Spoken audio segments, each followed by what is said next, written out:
Hi and welcome to Budget Model Railways, and I wanted today to talk about wiring simple oval layouts in DC.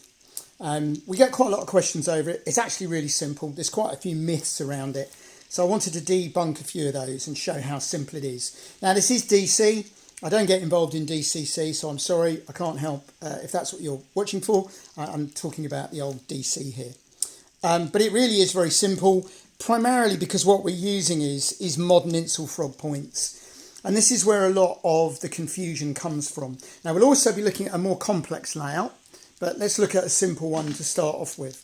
Now because these transfer the power reliably, you don't need to get involved with any of the wiring separate sidings, DP/DT, polarization switches, power switches, and all that sort of thing. Just going to show that one coming into the sidings there. So it's got three sidings. It's pulling into all of them. That's actually the point. That's the problem there, not the wiring. I've got to play with that a bit. It's got a bit of grit in there from the ballasting, I think. So that's going in those. And I'll show you in a minute how this is wired. But I just wanted to show you it working. There we go. So you don't need to wire all these separately the way you would with DCC, or the way some of the diehards will tell you. In the old days, points wouldn't transfer power. So you had to put separate wiring into each of the sidings and then put an on-off switch. With modern, and when I say modern, the last 20 or 30 years, points, you don't need to do that. So this is powered purely and simply by two wires, just two wires. They need to go outside the points, so it needs to go in one of the curves or the back straight, but the whole of that is powered in by two wires that then go into my controller there. And that powers all three sidings, and it really is that simple. It's just two wires. Now if we look at a larger layout, this has got 6 different sidings off of it. It's still actually only powered by two wires, which go into here. I'm not wired any of the other points, and I'll just show you this now. I'll just flick a few of these just to demonstrate I'm not making it up. That can go in there.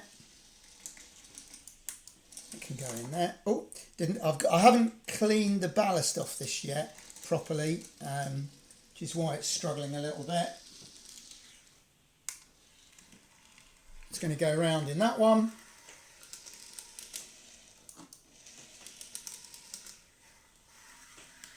So track's a bit dirty. It's going to go into that siding. So this is the track, unfortunately needs a good clean from where I've just ballasted it. And then the last one, it'll go in there. So all of that is powered by just two wires over there. Now, because I'm a lazy signalman and I tend to forget to flick points, I have put 2 more wires that side. And what that just ensures is that if I forget to, say, do these 2 points when I want to use that one over the back, it won't kill it all. But it is just lazy enough. You could just make sure the points were switched properly, and then you wouldn't get it. But it's relatively easy. You take 2 wires from there, excuse me. You take the 2 wires from each, put them into a connector block, 2 positive, 2 negative, positive and negative off, and into the controller. Yes, you should use colour coded, but with only 4 wires, I don't get that lost. So it really is that simple. Now what makes it complicated is if you start doing things like kickback sidings. So if you wanted to put a siding off of this one, then yes, you've got a problem. You would need to separately power the siding that goes there, and you would need to put an on-off switch in. However, if you had a passing loop somewhere, not a problem, because the passing loop, the points will transfer the power.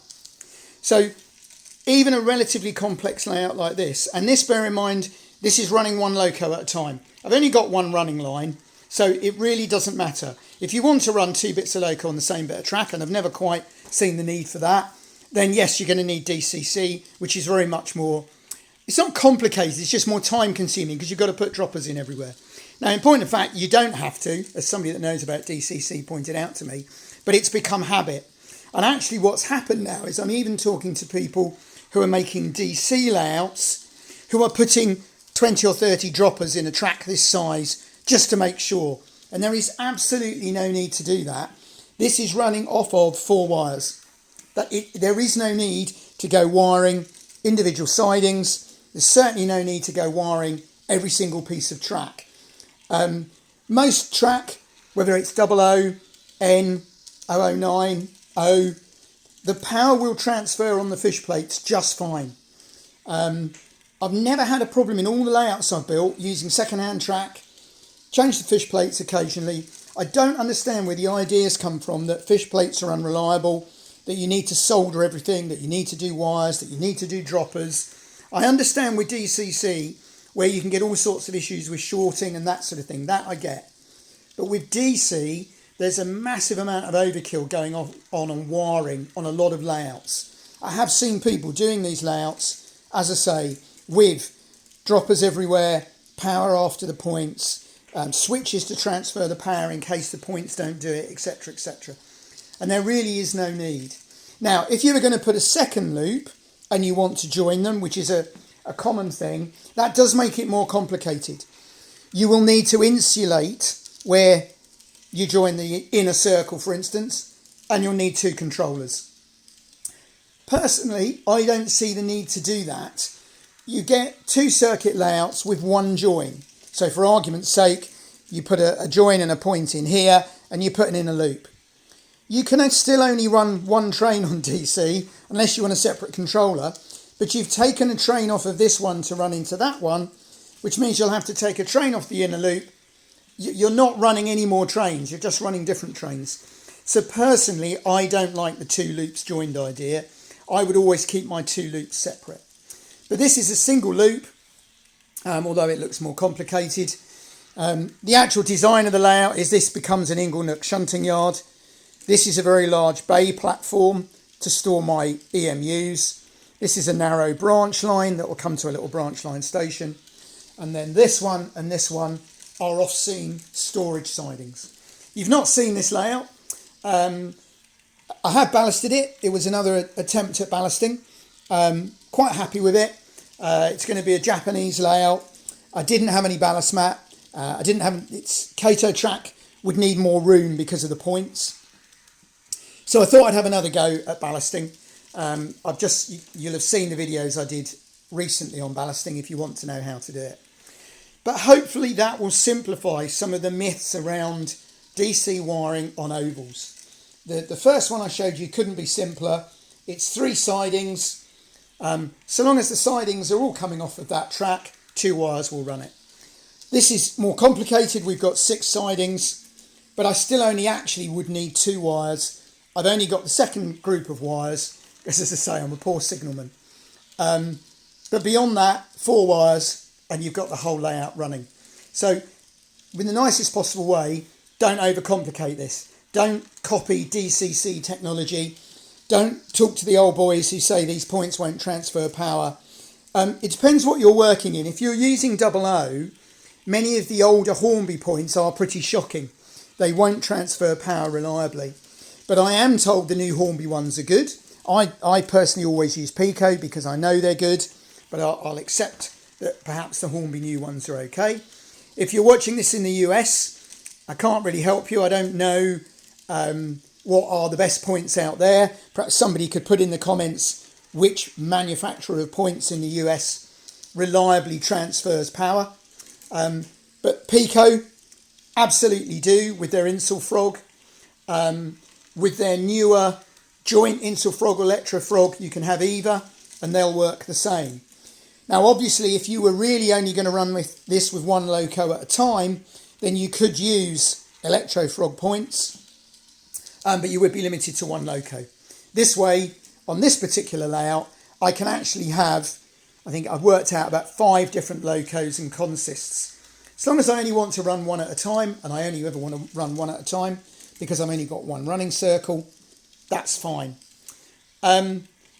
So there we go. As I say, watch out for kickback sidings. So imagine if you were taking a siding off of that one, then yes, you are going to complicate the wiring. But if you can live with sidings all running effectively off of the main track, you haven't got a problem. I can't really make it more complicated than that because it's not. On a little layout, it really isn't complicated. it really is just 2 wires. On a bigger layout, 2, maybe 4. And as I say, these are assuming you're running a single line. So I hope somebody's found that useful. It's probably the last Christmas video I'm going to do before Christmas. So a big happy Christmas to everybody out there, wherever you're watching us. Thank you as always for everybody's support and encouragement. And lots of exciting things to come in 2025. I've got this layout, which at the moment is just a concept, although I've got the track down. I am working on this one. Quite enjoying this little micro layout. And obviously I've got my big Japanese Kato shunting layout ready for the Sompting Show 10th of May. If you can get to West Sussex on the 10th of May next year, not only will you, it's the only opportunity to see us, Budget Model Railways, it's also a really good show. So if you can get down to West Sussex Sompting on the 10th of May next year, look forward to seeing you then. So happy Christmas everybody, and happy railway modelling.